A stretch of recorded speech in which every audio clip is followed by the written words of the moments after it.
Desde agosto de 1995 trabaja en el Instituto Nacional de Salud Pública, teniendo actualmente el nombramiento de investigador en Ciencias Médicas F, el cual es el nivel máximo. En el periodo comprendido entre febrero de 2005 y octubre de 2006, dirigió el área de estadística del Centro de Investigación en Evaluación y Encuestas. A partir de entonces, es investigadora del Centro de Investigación en Nutrición y Salud del mismo instituto. Desde septiembre de 2007 fue designada para ostentar el cargo honorario de colíder de la línea de investigación en evaluación de programas y políticas de salud del Instituto Nacional de Salud Pública. Ha publicado 130 artículos en revistas arbitradas, nacionales e internacionales, 19 capítulos de libros y 4 reportes de encuestas nacionales. Desde enero de 2014 tiene el nombramiento de nivel 3 del Sistema Nacional de Investigadores. De agosto de 2016 a julio de 2017 realizó una estancia sabática en el Departamento de Ciencias Nutricionales de la Escuela de Salud Pública de la Universidad de Michigan. Es para mí un honor presentarles a la doctora Mara. Bienvenida, nos va a hablar sobre el uso de la estadística en problemas de salud pública, del ser humano a la información satelital. Gracias, Mara, por estar con nosotros. Gracias, Rubén. Gracias. Con permiso. Bueno, ¿me subo para acá? ¿Sí? Bueno, sí, ¿no? Creo que es mejor. Ay. Bueno, pues muchas gracias por la invitación. Es todo un reto estar aquí porque mi mundo es completamente diferente al suyo. O sea, mi mundo es la vida real, los datos, la generación de buena información para un buen análisis, y mi pasión en la vida es tratar de cambiar, aunque sea de una manera muy modesta, el mundo en el que vivimos. Entonces, yo les pido que en esta próxima hora se desconecten de la teoría matemática y bajemos al mundo de la realidad, de los problemas y de la vida real. Y bueno, lo que les vengo a contar aquí es a lo que me dedico. Como dijo Rubén, de origen soy matemática y ahorita me declaro una persona con problemas de identidad, porque si me preguntan qué soy, difícilmente ya digo que soy matemática. Creo que digo que soy epidemióloga, pero van a ver que detrás de todo lo que les voy a presentar hay un chorro de matemáticas, pero vistas de una manera distinta.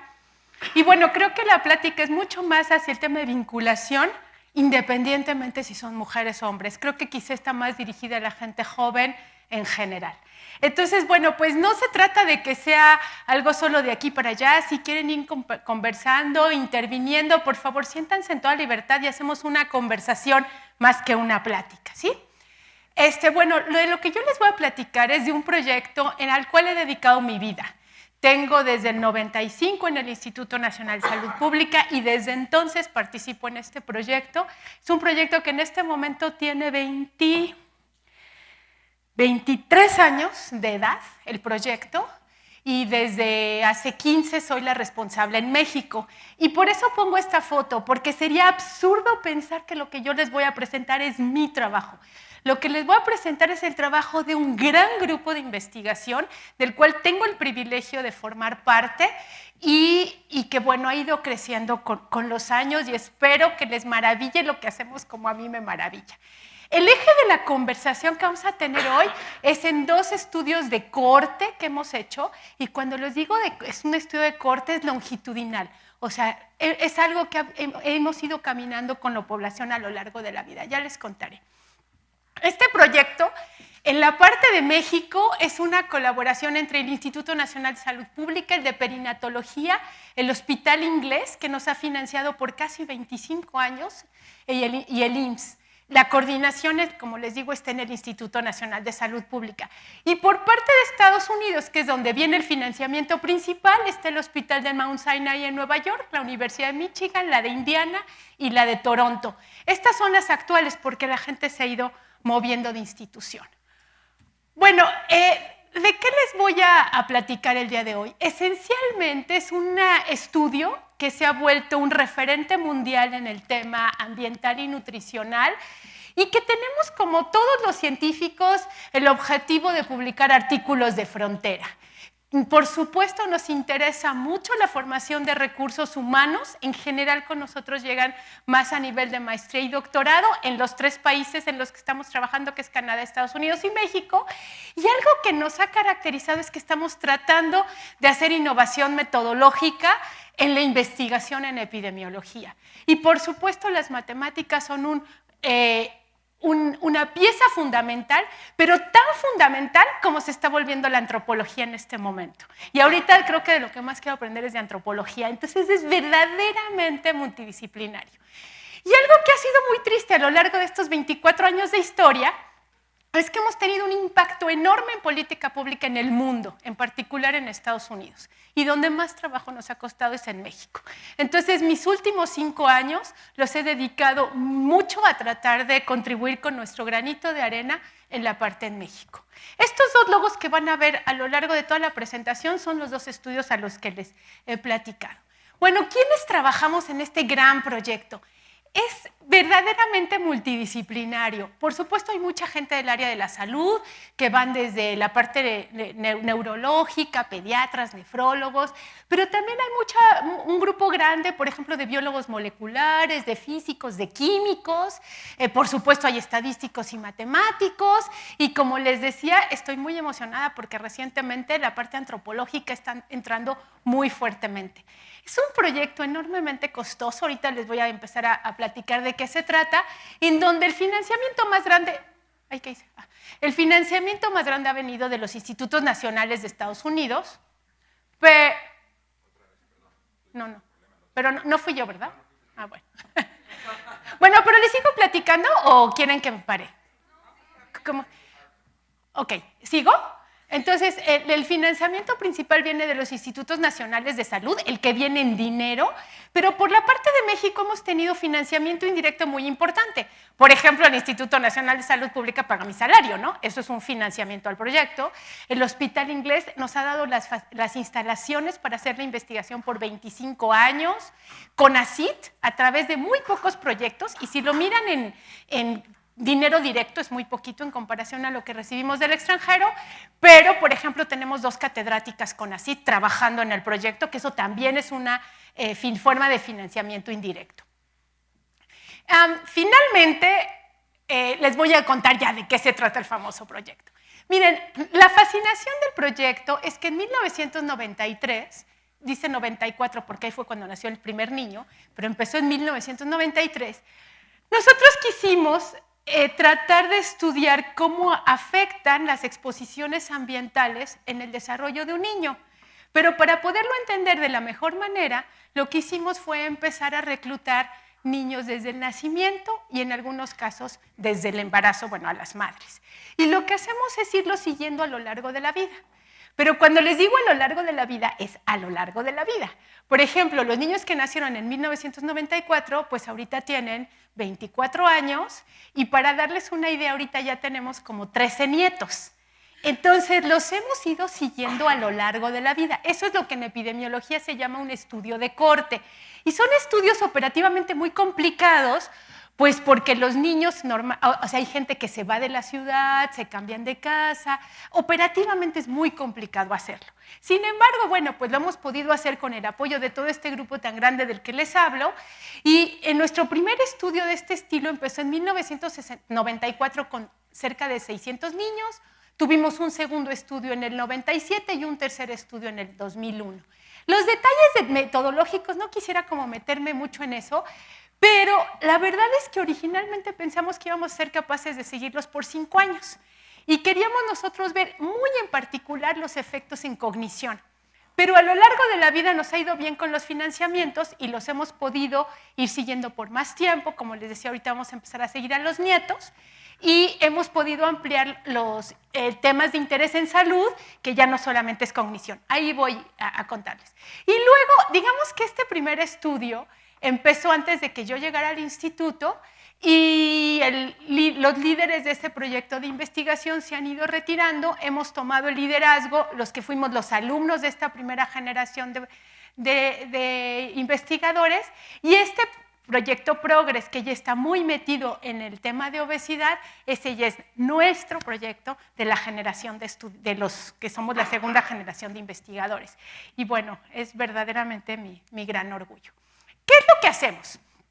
Como les decía, a nosotros nos interesa ver los efectos de contaminación, exposiciones ambientales de muy diversos tipos, y ahorita vamos a hablar sobre desenlaces en salud, pero no lo queremos hacer con gente que esté clínicamente enferma, lo queremos hacer con gente que sea en principio sana, para empezar a ver pequeñas alteraciones en salud que pueden ser provocadas por lo que comemos, por lo que respiramos, por el agua que tomamos, por el agua con la que nos bañamos, por el uso de plásticos, y no estamos pensando en grandes efectos que se vean mañana, sino en los pequeños efectos que se van dando a lo largo de la vida, poco a poquito, pero que cuando se acumulan a lo largo de muchos años pueden desencadenar en enfermedades crónicas de considerable magnitud.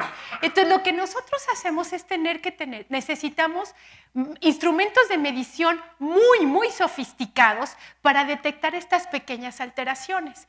Pero como les decía, van desde cuestiones de cognición, en donde nosotros, aquí vemos uno de nuestros niños de la corte, hacemos estudios psicométricos y, por ejemplo, cuando queremos ver temas de obesidad, pues no nos es suficiente una báscula, porque una báscula solamente te dice cuánto pesas o a lo más cuánto mides, sino queremos ver cómo se distribuye la grasa en todo el cuerpo, cómo está distribuido en extremidades.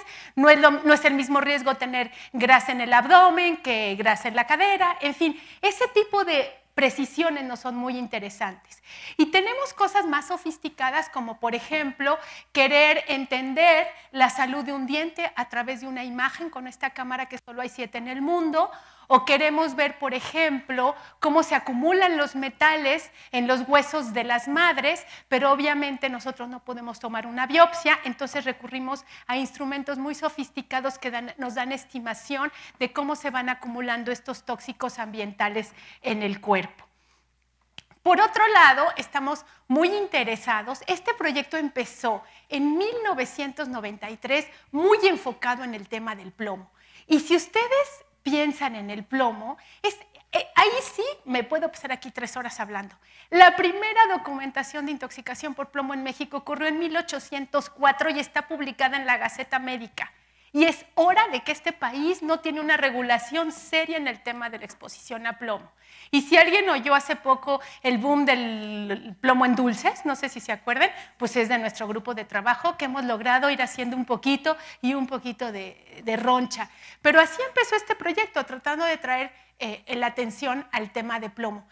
Pero cuando ustedes se meten en el tema de plomo, pues se van mucho más allá. Cuando ustedes se meten al tema ambiental, el plomo es el punto de la madeja, pero hay mucho más. Conforme fue pasando el tiempo, nos metimos a la exposición de otros metales, por ejemplo, arsénico, que viene por el agua, mercurio, que viene por los pescados, manganeso, que viene por los alimentos, flúor, tenemos sal fluorada, estamos en San Luis Potosí, donde los niveles de flúor en el agua son muy elevados. Otro tipo de exposiciones químicas, como son los fenoles y los talatos, que vienen en los plásticos. Entonces, es un mundo, es un verdadero mundo de información. Muy en particular, yo digo, de este proyecto tan grande, nuestro corazón como grupo en México estamos muy involucrados en lo que son las exposiciones que entran por la alimentación, ¿no? Como el plomo, como el mercurio, como el flúor, como el manganeso. Eso nos interesa mucho. Déjenme, perdón, es que, bueno, pero también hay muchas cosas que esto va interactuando conforme va creciendo la persona. Por ejemplo, esto no es lo mismo si el niño fue lactado que si no fue lactado, si hace actividad física que si no hace actividad física, si tiene un desarrollo armonioso en su casa, si tiene estimulación cognitiva en su casa, y todo eso lo tratamos de caracterizar. Solo por darles una idea, por ejemplo, en el tema ahorita de actividad física, que es un tema muy caliente, ¿no? Muy sexy, nosotros medimos actividad física con este aparatito que nos da una medición de la actividad física del niño cada 15 segundos por una semana. Entonces, el resultado es una cantidad de datos enorme. O sea, lo que les quiero decir es nos metemos mucho en tratar de medir bien, ¿no? De medir lo mejor posible. Eso en términos de lo que nosotros hacemos a nivel ambiental, pero eso, ¿cómo afecta eso en términos de salud? Pues nos interesa mucho, por ejemplo, les dije, originalmente la cognición, pero conforme fueron nuestros niños creciendo y nuestro país entró en una epidemia de obesidad, pues también nos interesa mucho entender cómo afecta todo esto en el crecimiento, en el desarrollo de la obesidad, en el inicio de enfermedades crónicas, porque además, si nosotros detectamos alteraciones pequeñas en participantes que en principio son sanos, podemos generar evidencia de prevención, que idealmente desde la perspectiva de salud pública es un enfoque mucho más positivo que el enfoque de curación, que es el paradigma dominante en el sistema médico mexicano. Pero también tenemos la parte dental, ¿no? En los dientes es una parte de la salud pública bastante olvidada, y por supuesto hay un componente en el que yo estoy menos metida, que es la parte genética, en donde, bueno, vemos cuestiones de metilación de DNA y metabolómica compleja. Después, cuando empieza uno a tratar de entender cómo se van desarrollando las enfermedades, pues te das cuenta que no solo es lo que comes, no solo es lo que bebes, no solo es la actividad física, también hay un entorno social. Y ahí es donde nosotros en este momento estamos tratando de caracterizar las colonias en donde viven los niños. Estamos haciendo una propuesta, estamos muy contentos porque somos 3 mujeres, justamente mujeres, una bioestadística, una antropóloga y yo de la parte epidemiológica, en que acabamos de tener un financiamiento de National Science Foundation para desarrollar una plataforma de investigación en donde interactúa la estadística, la epidemiología y la antropología para dar explicación o para poder entender o analizar de mejor manera cómo ocurren estas asociaciones entre exposición ambientales y desenlaces en salud. ¿Qué es lo que tenemos a lo largo de 25 años de proyecto? Pues tenemos un banco de datos impresionante, que cuando les decimos banco de datos estamos hablando desde cuestiones biológicas. Tenemos sangre de las madres durante el embarazo de los hijos que ahora tienen 25 años almacenadas, orinas, plasmas, uñas, cabello, y todo eso lo que nos permite, ese biobanco que tenemos, nos permite que, por ejemplo, si ahorita surge un contaminante emergente, como ha sido el caso de los plásticos, los talatos, los fenoles, podemos regresar a esas muestras almacenadas y ver que con las técnicas del laboratorio de hoy, tratar de entender a qué exposiciones ambientales estuvieron sometidas las madres embarazadas en los 90s, y eso poderlo regresar a los desenlaces en salud que estamos viendo ahora. Entonces, realmente es, bueno, para mí es fascinante lo que tenemos, ¿no?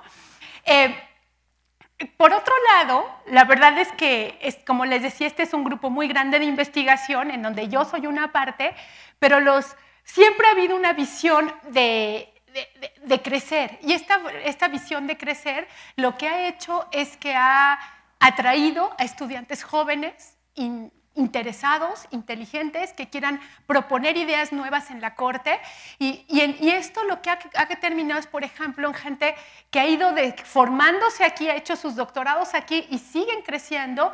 Y, por ejemplo, ahorita tenemos una chica que está haciendo resonancia magnética de cerebro, en donde a través de imagenología estamos viendo alteraciones tempranas de las exposiciones a metales durante el embarazo. Entonces, es un proyecto abierto a estudiantes, a nuevas ideas, y creo que eso ha sido un enfoque muy interesante. Algo de lo que en particular, el único tema en el que me voy a meter un poquito más de detalle, es cómo le hacemos, por ejemplo, estimar la exposición a contaminantes del aire en México.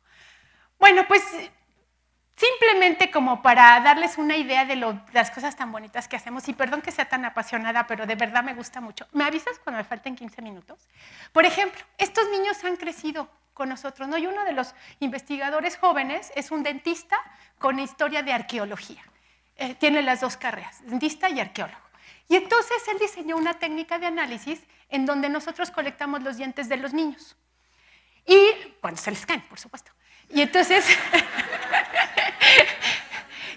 el niño nos regala un diente. Y lo que hace Manish es, toma el diente, lo lleva a un laboratorio muy sofisticado, y hagan de cuenta que lo rebanan como rebanar el jamón en el supermercado.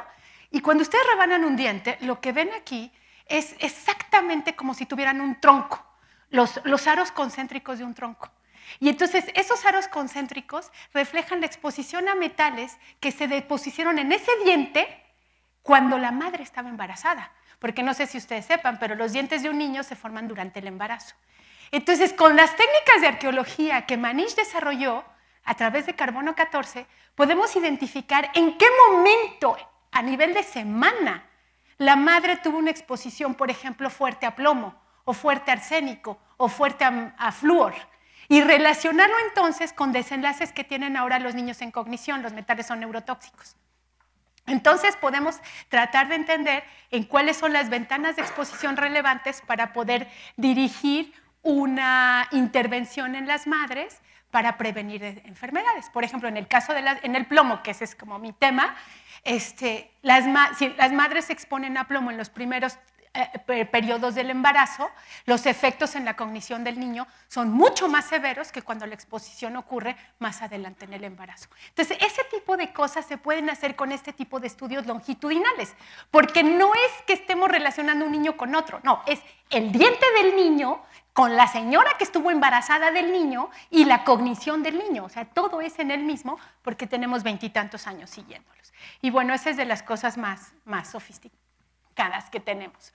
Bueno, ¿qué es lo que tenemos actualmente de esto? En el corte de LM hemos perdido familias, por supuesto, porque se han cambiado y porque además creo que de origen nunca se pensó que se iban a poder seguir tanto tiempo. Actualmente estamos siguiendo como 600 familias. Familias me refiero madre e hijo, porque en el caso del LM no tenemos a papás. Y bueno, ahorita estamos empezando con la tercera generación. Es doloroso ver cómo nuestras niñas de 14 y 15 años se están embarazando. Digo, tenemos niñas de 19 con 3 hijos, es muy doloroso, pero bueno, es parte de lo que queremos estudiar. Nuestras madres están entre 25 y 67 años, nuestros niños están entre 11 y 23, y yo espero que a fines de este año empecemos a seguir a los nietos. Y entonces es súper interesante tratar de ver cómo hay cosas que se pueden ir transmitiendo de generación en generación. En el caso de esta corte de Progress, que es la que les digo que es la de más chiquitos, que la empezamos a seguir en 2007, estamos en seguimiento con 600 familias. En este momento, aquí sí hay un poco más de información del padre. Nuestros niños tienen entre 6 y 10 años y las madres entre 25 y 54. Estas dos cortes son separadas y tienen objetivos diferentes, pero hay un momento en que se pueden empatar. Y cuando las podemos empatar es padrísimo, porque entonces tenemos 1,200 personas, ¿no? 1,200 familias, que es una información valiosísima. Bueno, ¿y qué hacemos con todo esto? Pues yo lo que les quiero platicar es de dos problemas de una manera muy general, pero para darles una idea que detrás de todo esto hay matemáticas, porque ese es el motivo por el cual me invitaron, ¿no? Entonces, pues les quiero platicar un poco, por ejemplo, nada más cómo le hacemos para estimar cuánto se exponen nuestros niños a la contaminación del aire. Y si me da tiempo, podemos pasar un poquito a un problema un poco más específico, que es sobre la exposición a plomo y a estrés durante el embarazo y cómo esto afecta la cognición de los niños. Y en los últimos minutos les tengo que platicar de esto, porque de veras para mí es muy importante que esto sirva de algo para mejorar la salud en México. Bueno, este problema, imagínense, nosotros tenemos 600 niños que viven en la Ciudad de México, más o menos en la zona del Pedregal, Tlalpan, Álvaro Obregón, pero se han ido cambiando de casa, pero nuestro reto es a qué contaminación del aire ha estado expuesto el niño. Idealmente, pues hubiéramos tenido un monitor puesto en el niño, caminando con la edad que tenga el niño, pero pues eso no es posible. Entonces uno tiene que reconocer limitaciones y nosotros reconocimos que lo íbamos a hacer a nivel del hogar en donde el niño ha vivido. Y hasta ahí llegamos.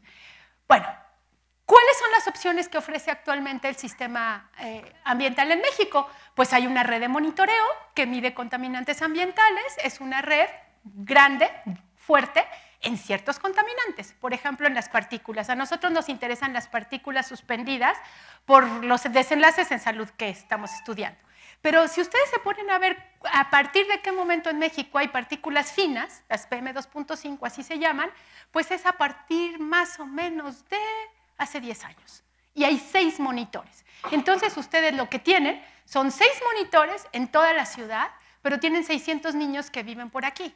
Entonces nuestro problema, y solamente tenemos esta información de este contaminante desde hace aproximadamente 10 años. Entonces, pues es muy poca información para tratar de aproximar la contaminación de estos niños que, por ejemplo, ahorita tienen 25 años. Entonces, ¿qué es lo que hicimos? Bueno, pues hay un satélite de la NASA que pasa todos los días, desde 1990, y pasa todos los días, ¿no? Da la vuelta al mundo. Y lo que hace es que a través de un sistema que se llama Aerosol Optical Depth, se puede estimar de una manera muy precisa la contaminación por partículas finas en un día determinado. Lo único que pasa es que manda un rayo el satélite, llega a una superficie, el sol manda un rayo, aquí están las partículas, la humedad del aire, etcétera. al llegar a la Tierra se rebota y aquí hay un satélite que capta este rebote. Y lo que busca es, a través de este rebote, estimar la contaminación del aire en un día determinado. Pero la ventaja es que está desde 1990 y la ventaja es que está desde todos los días.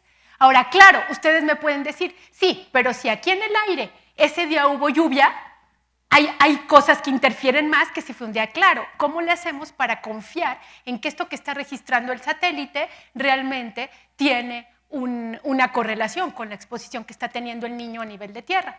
Y entonces ahí lo que hacemos es utilizar los monitores.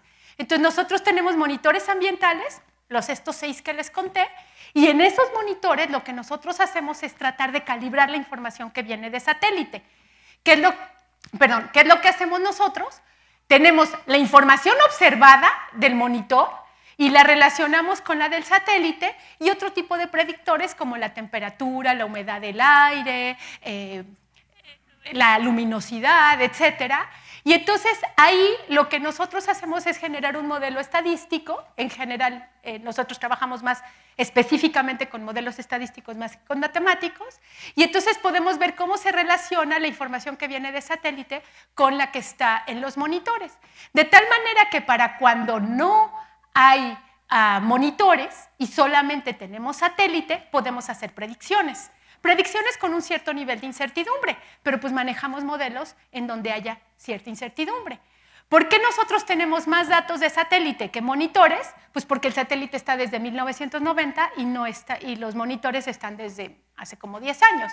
Y por otro lado, los monitores tienen fallas, hay días que se va la luz o por alguna razón hay horas en las que no se contabiliza y en cambio el otro es completamente automatizado. Entonces, eso nos permite poder estimar con este modelo lo que pasaría en los lugares en donde sí tenemos monitores, pero en general, pero no para esos días. Y luego hay todavía datos faltantes en donde no tenemos días de satélite, que por alguna razón tampoco hay días de satélite, hay estimaciones de satélite, y entonces utilizamos métodos de suavizamiento para ir estimando a partir de los datos que sí tenemos observados, ir suavizando esas estimaciones. Ahora, ¿qué es lo que pasa? Pues que suena un poco mágico y obviamente nosotros tenemos que hacer una validación y lo que hacemos es ver cómo se van correlacionando en los momentos en donde tenemos ambas información, tanto la de satélite como la de monitores. Y bueno, ahí hay técnicas de validación estadística, quien esté metido en el tema de estadística, hay lo que se llama la validación cruzada. Si ustedes tienen un pool del 100% de datos, entonces se quitan un porcentaje grande, lo apartan, con repiten su proceso y estiman lo que dejaron fuera, ¿no? Y luego lo que tratan de ver es cómo se correlaciona lo que estimaron con lo que observaron, pero que no fue parte del modelo. ¿Me expliqué? Esencialmente eso es como lo que es la validación cruzada. Y hay medidas para ver que también se correlaciona esto. Y bueno, pues aquí son simplemente algunos datos, unas observaciones que publicamos ahí de ver cómo se correlacionaba nuestro modelo con lo que estábamos observando. Esto simplemente es para contarles de una exposición que a nosotros nos interesaba, para poderlo luego relacionar con los desenlaces en salud que nos interesan.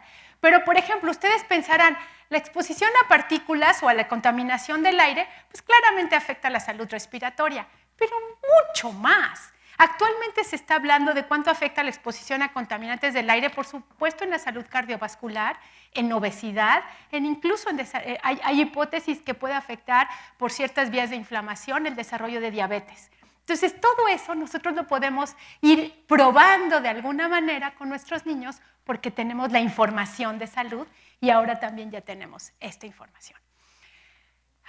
¿Qué es lo que tenemos ahora? Por otro lado, bueno, no, aquí creo que ya no me quiero meter tanto. Es como, aquí le voy a decir cómo lo hubiéramos hecho si solo hubiéramos tenido los monitores, pero creo que no. ¿Cuánto tiempo me queda? 25 minutos. Bueno. Entonces me voy a meter a este tema. Ahora, ¿qué es lo que pasa? Que para nosotros nos es muy importante ver cómo se van correlacionando uno y otro, porque también es cierto, pero no se ve lo que quería ver. Bueno, me van a creer, por favor, porque aquí no se ve no sé si se alcanzan a ver que aquí habían unas tendencias. ¿Qué es lo que pasa? Que nosotros, en resumen, lo que les conté es que tenemos dos maneras de estimar la contaminación del aire. Pero ahora lo tenemos en la ciudad. Ya olvídense de nuestros niños. O sea, este modelo, que verdaderamente para nosotros nos ha abierto unas puertas enormes, lo pudimos relacionar con... Perdón. Lo pudimos relacionar con las encuestas nacionales de salud. Ahorita vamos a hacer un paréntesis y vamos a olvidar a nuestros niños de la corte. Nosotros tenemos un modelo que puede estimar esto desde 1994 con una resolución de 1 kilómetro cuadrado para las casas de la Ciudad de México. Si Lucas me das tu dirección, yo te puedo decir en tu casa cuánta contaminación ha habido de PM2.5 desde 1994 hasta la fecha. Pero eso es relevante cuando nosotros lo cruzamos, por ejemplo, con una encuesta nacional de salud. ¿Ustedes han oído hablar de la encuesta nacional de salud y nutrición, la ENSANUT?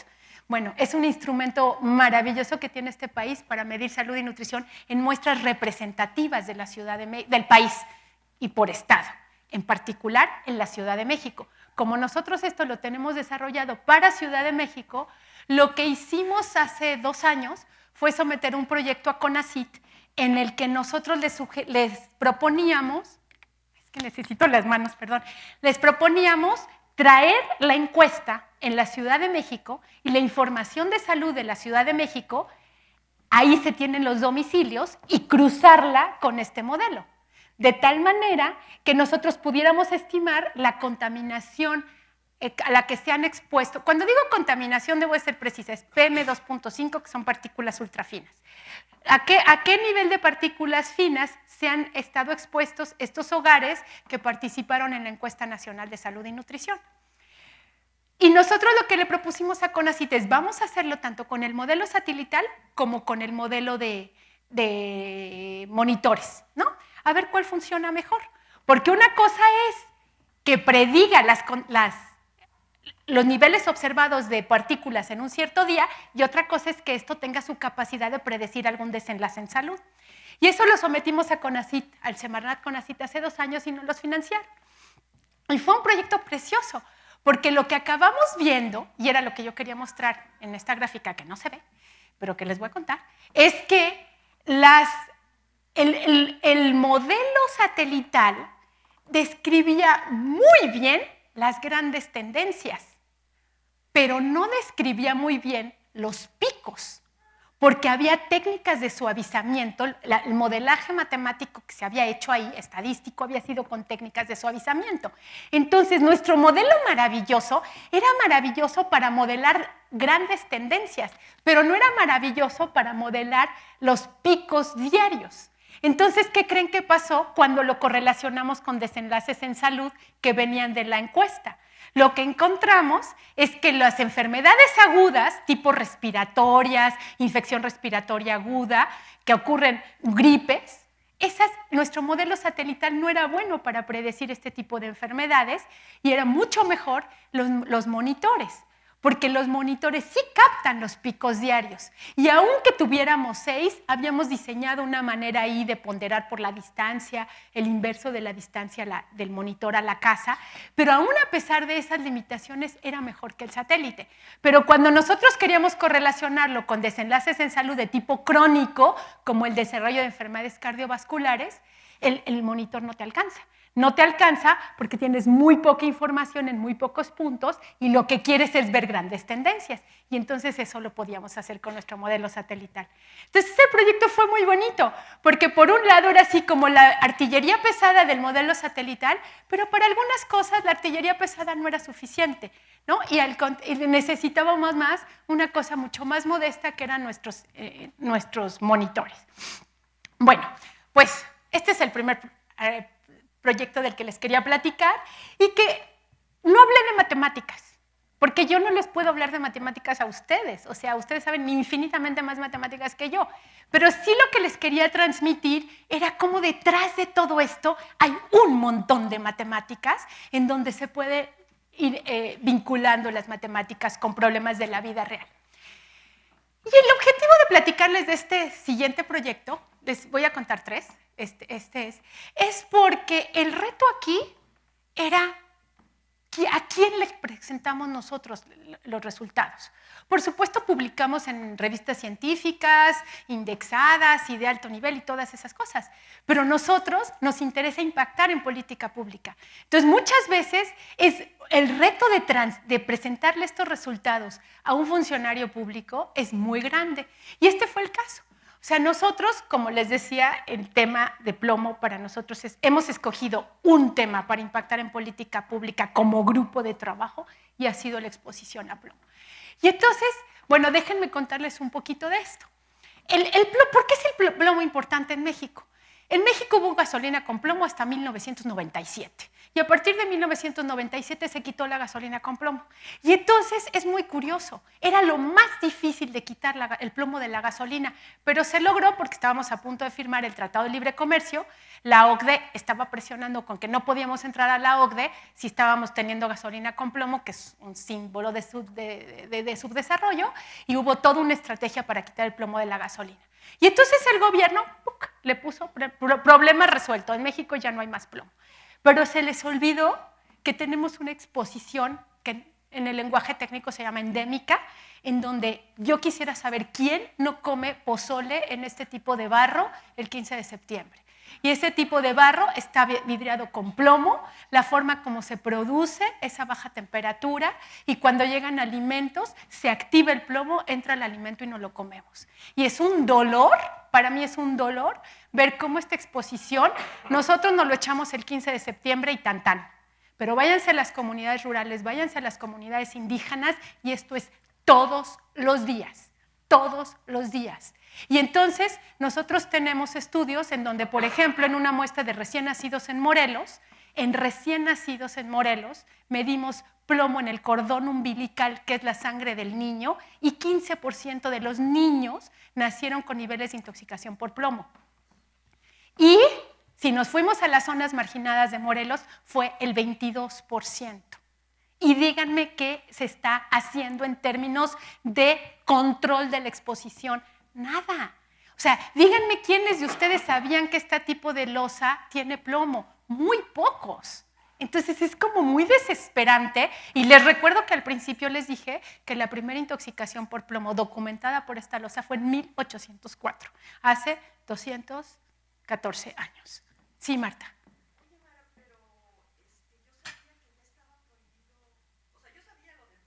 Y que estaba prohibido. No, es que tienes toda la razón, está prohibido. La pregunta es, ¿quién vigila la prohibición? O sea, si tú te vas a la regulación en México, está la norma 199 que dice que el barro no se le puede poner plomo. Ahora, vete a Tlayacapan y ve cómo producen el barro. Y es terrible. O sea, haces tu olla de barro, que la mayoría de los casos la hacen las mujeres, toman el barro, le dan la forma.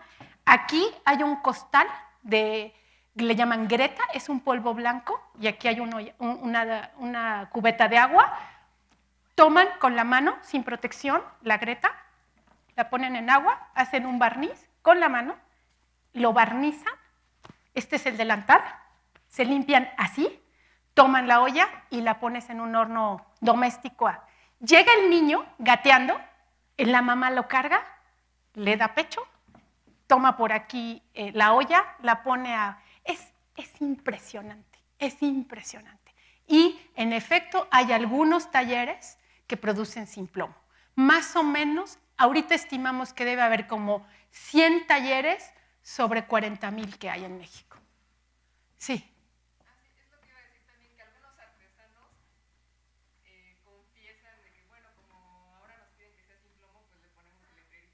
Por supuesto. Por supuesto, por supuesto. Yo soy experta. Tú dame dos ollas y yo te digo cuál tiene plomo y cuál no. Y 1000 veces en Tepoztlán me han dicho que no tiene plomo, y te apuesto la mano derecha que tiene plomo. Se nota, se nota. Pero la sin plomo, sí hay sin plomo, en casa comemos sin plomo, y no sabe la diferencia, porque el plomo es dulce, entonces tiene un sabor agradable. Pero de veras tendrías que ser un gourmet extremo para ver la diferencia. Es muy doloroso, la historia del plomo es muy dolorosa. Ahorita les cuento un poquito más. Bueno, entonces, pero además, fíjense que es muy triste, porque El plomo, como todos los metales, son neurotóxicos. ¿Y 15? Perfecto, gracias. Los metales son neurotóxicos, pero además otro tóxico que es permanente, endémico y extendido en nuestra población, subestudiado, es el estrés. O sea, el estrés, la gente cree que es menor, pero no, el estrés es un contaminante que altera el sistema endocrino y altera y modifica las relaciones, haciendo que los efectos en salud sean mucho más fuertes. Entonces, esta es la tesis de una alumna mía que estudió en Harvard precisamente con esta tesis. Y entonces lo que ella quería ver era cómo una madre que se expone a plomo, a lo largo sabemos que va a afectar el desarrollo cognitivo del niño. Pero ¿qué pasa si además traemos en esta ecuación el estrés de la madre? Y entonces lo que queríamos demostrar era que a mayor estrés, los efectos de la exposición a plomo iban a ser aún más severos. Y eso fue lo que hizo Marcela. Marcela es precisamente, su tesis de maestría fue la del plomo en dulces, precisamente ella. Bueno, ahora, ¿qué es lo que pasa? Es que la biología que hay detrás es tremenda, porque el plomo pasa la barrera placentaria.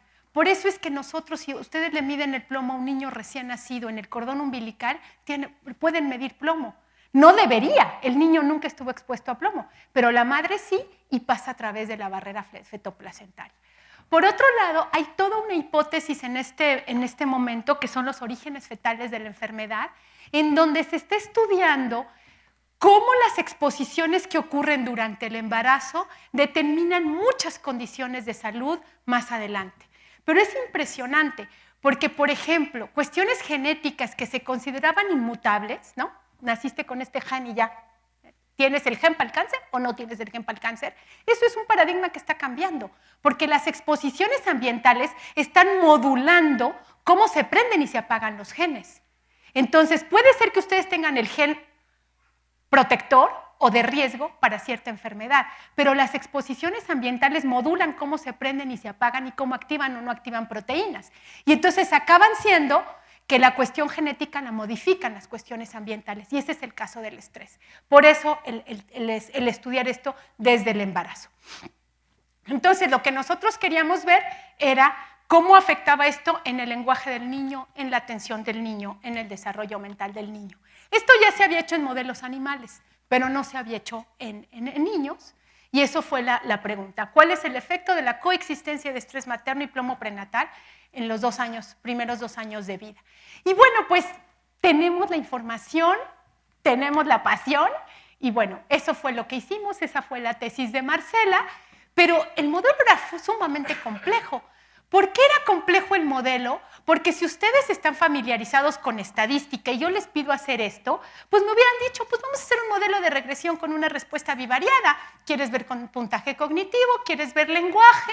Relaciona los niveles de plomo, la estimulación en casa, la escolaridad de la madre, y relaciónalo y haz un modelo de regresión. Y podría ser una tesis de licenciatura. El problema es que tenemos relaciones causales complejas, cómo va la evolución a lo largo del embarazo, cómo se relaciona la escolaridad de la madre con la forma en cómo lo estimula en el hogar. Cuando digo la forma como lo estimula en el hogar, lo baso en una prueba psicométrica en donde nuestras psicólogas van a sus hogares y evalúan esto en el hogar. Entonces, las relaciones son complejas. Entonces, pues no, una herramienta básica como un modelo de regresión no nos alcanzaba. Nos pasamos a modelos más sofisticados, como son los modelos estructurales, en donde hay variables observadas, otras variables no observadas. No sé si estén familiarizados con los modelos de ecuaciones estructurales. Y pues más o menos llegamos a un modelo así, y con un resultado así. O sea, ¿quién le entiende? ¡Qué flojera! Y para nosotros lo queremos usar para el control de la exposición a plomo en México. Eso es de veras lo que queremos hacer.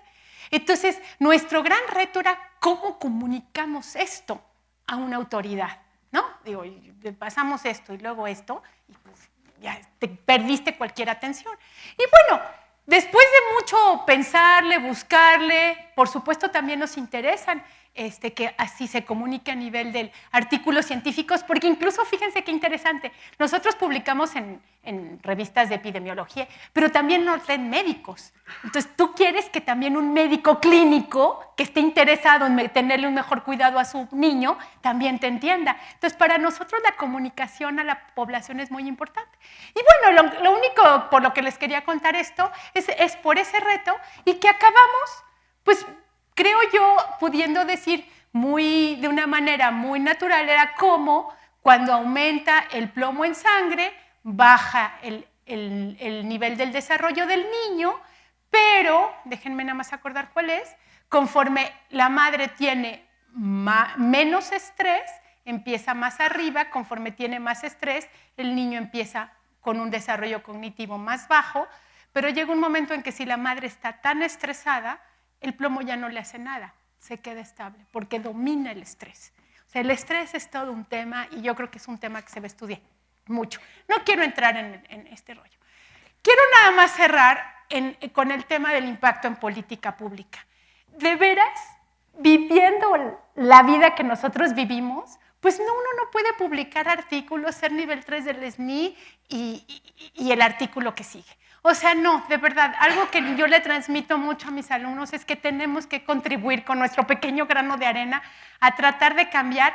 Y siempre que pongo política pública, me viene tu intervención a la mente, Marta. La política puede cambiar, pero la vigilancia de la política no cambia. O sea, es diferente. Las reglas para que no haya plomo en el barro existen. Tenemos una legislación de primer mundo, pero ¿quién caramba la vigila? Bueno, si lo ponen en las redes sociales, luego me platican. Entonces, para nosotros, un tema es el barro vidriado. Es un tema. Y es un tema porque es una exposición permanente, silenciosa, olvidada. En fin, realmente es todo un tema para nosotros, que por supuesto afecta con mayor profundidad a las localidades indígenas, a las localidades más pobres. Otra alumna mía, Alejandra Cantoral, su tesis de doctorado fue ver cómo la mala nutrición incrementa los efectos negativos del plomo.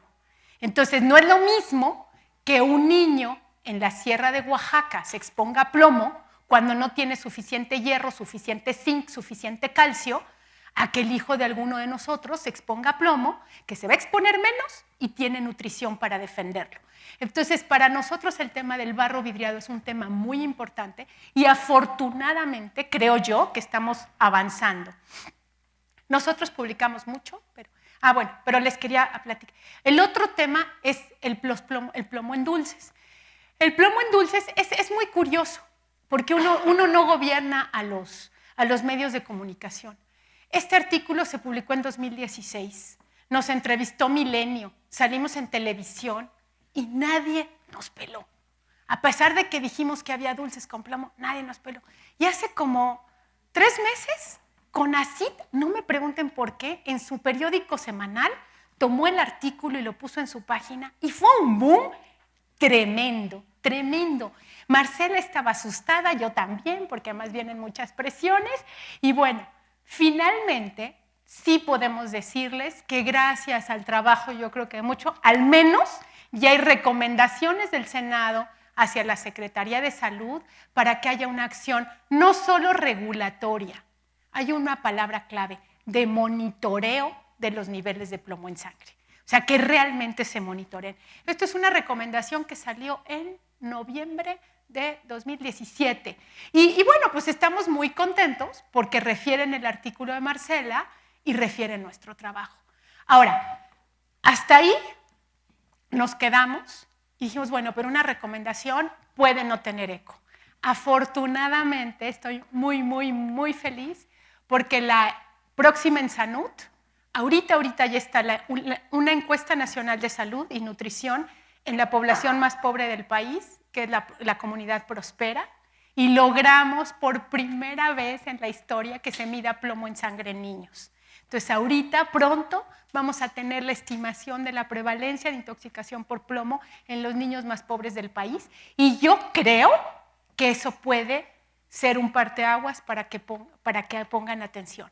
Pero más aún, esto lo está financiando la Secretaría de Salud. O sea, no me pregunten cómo lo logramos, porque es bien difícil, pero para nosotros es muy importante que lo financie la Secretaría de Salud, porque es quien tiene la responsabilidad de hacerlo. Entonces, es la primera vez que estamos viendo que están tomando acción. Y luego en julio empieza la ENSANUD nacional, ya no solo focalizada en la población más pobre del país, sino en toda, y vamos a medir plomo en sangre. Yo espero que lo logremos porque el camino es muy complicado, pero estamos ya muy, muy cerca. Entonces, nuestra hipótesis es que a pesar de todo estamos teniendo un impacto.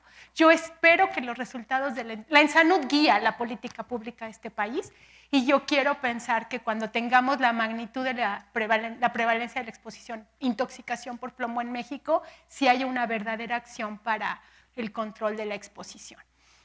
Y pues empecé con todo el equipo y les doy las gracias con todo el equipo, porque de veras todos estos somos los que están detrás y muchos más que no están en la foto. Santa.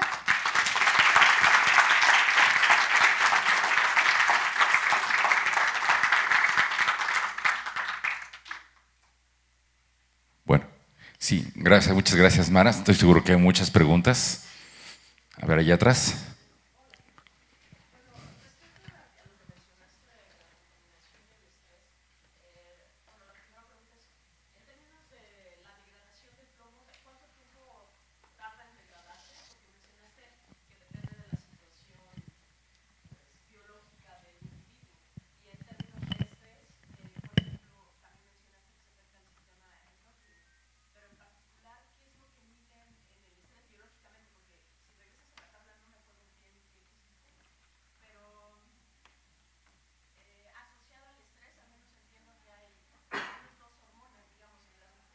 Sí.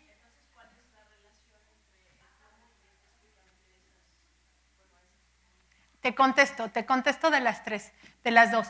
El plomo, en efecto, depende de la situación, mucha de la absorción depende de la edad y de la situación nutricional del individuo, muchísimo.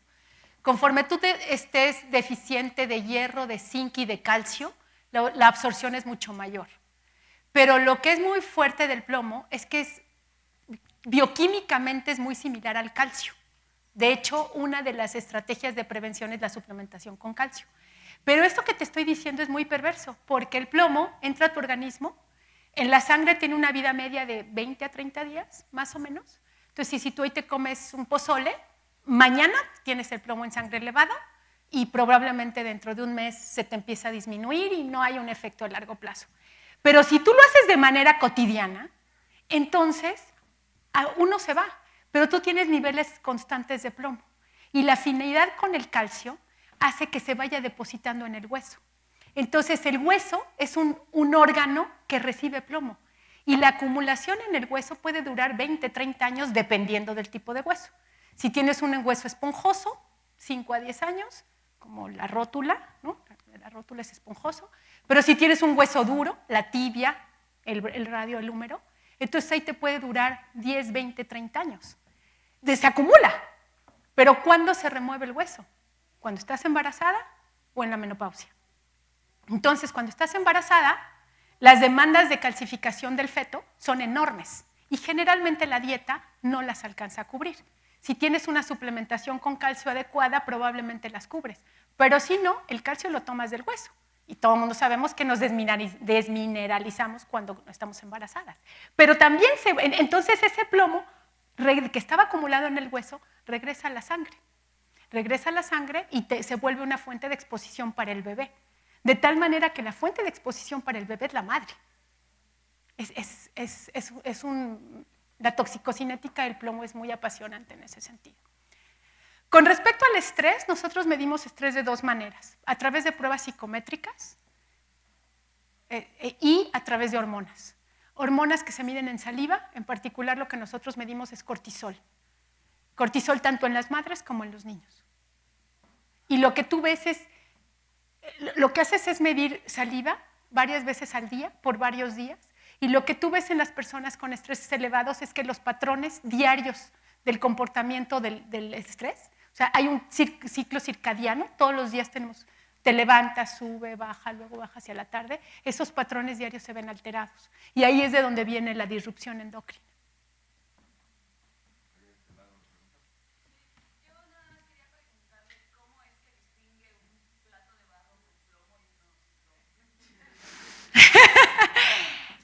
Es complicado.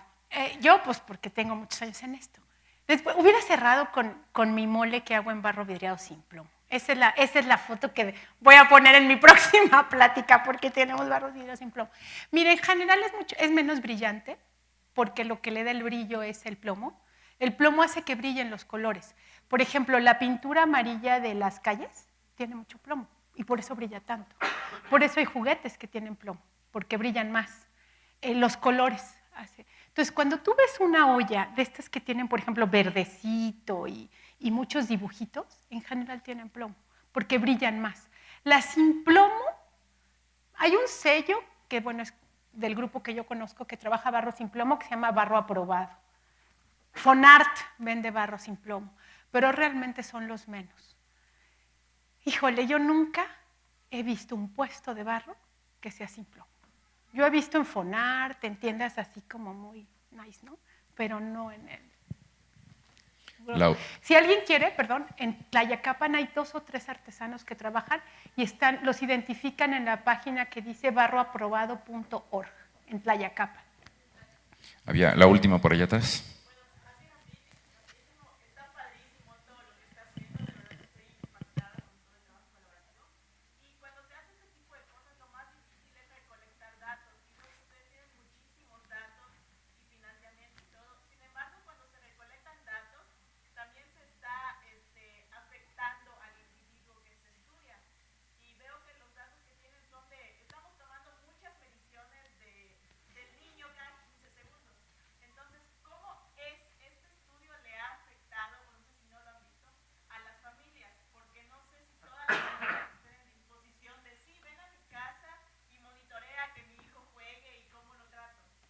Es una súper pregunta, es una pregunta muy, muy bonita porque nosotros pasamos comités de ética para hacer todo esto.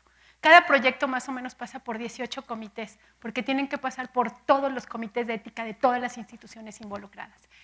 Mira, hay de muchas maneras. Primero, nuestra población es una población derechohabiente del IMSS y esto te habla de un sistema de salud que los cuida con muchas limitaciones. Entonces, ellos van a nuestro estudio y tienen una evaluación pediátrica, tienen un monitoreo de peso y talla, de presión arterial. Nosotros les entregamos los resultados, todos los resultados biológicos que tienen sentido. Digo, hay muchos que son totalmente de investigación, ¿no? Pero, por ejemplo, todo lo que es lípidos, glucosa, presión arterial, atención nutricional, evaluación bucal, todo eso se le da a las participantes. Y es increíble cómo es un gran incentivo para que ellos vengan al estudio, porque reciben algo del estudio, que es información que por supuesto es gratuita y no hubieran recibido en otro contexto. En el estudio antropológico vimos que es bien interesante que ellos consideran que nosotros damos servicio de salud. Nosotros no damos servicio de salud. Nosotros hacemos un proyecto de investigación, pero las madres perciben que es un servicio de salud. Entonces, ese es un gran incentivo para que participen. El segundo es que hay un porcentaje del presupuesto dedicado a incentivos. Con incentivos hay una ley general de salud que marca los topes de cuánto podemos dar por incentivos, pero, por ejemplo, se les regala, el día que van a la resonancia magnética de abdomen, que es un lugar frío, les regalamos unos pants, ¿no? Entonces tienes un incentivo. A los niños se les regalan libros educativos, no dulces, no, jamás, no, libros educativos. Muchas de las pruebas están mediadas con incentivos. Si obtienes tantas fichitas azules, vas colectando, puedes llevarte juguetes de diferentes canastas. A las madres del nivel socioeconómico más bajo les damos despensas. O sea, sí es toda una comunicación con ellas permanente. Y, por ejemplo, nosotros vamos a recogerlas a su casa, tenemos 7 coches y choferes, los recogemos, las llevamos y las regresamos. Ese tipo de cuidado personalizado es enormemente valorado. Y nuestro grupo de campo es fantástico y prácticamente es el mismo hace 20 años. Entonces se conocen, se cuentan los chismes de la colonia, o sea, es impresionante cómo solo así. Y por supuesto hemos perdido muchas familias, ¿no? Las que se van a otra ciudad, en Progres las seguimos. Ahorita tenemos unas en Quintana Roo, unas en Jalisco, pero son los menos. Pero luego también de repente te dicen, por favor, ya no quiero participar. Y tú le dices, pero yo le conozco desde el embarazo, ¿cómo me dice que no quiere participar? No, pues lo siento, ya me cansé. Y pues le das las gracias y te vas y la pierdes. Y tienes que hacer un análisis de que las que han quedado no sean diferentes a las que has perdido o en qué son diferentes. Pero hemos perdido. En Progres ahorita tenemos 634 y empezamos con 1054. Bueno, estoy seguro que hay muchas más preguntas. Los invito a que durante el café que tenemos a continuación se acerquen con la doctora Mara. Le agradecemos de nuevo, por favor. Regresamos 10:25, pero un segundo porque le decían dar un anuncio.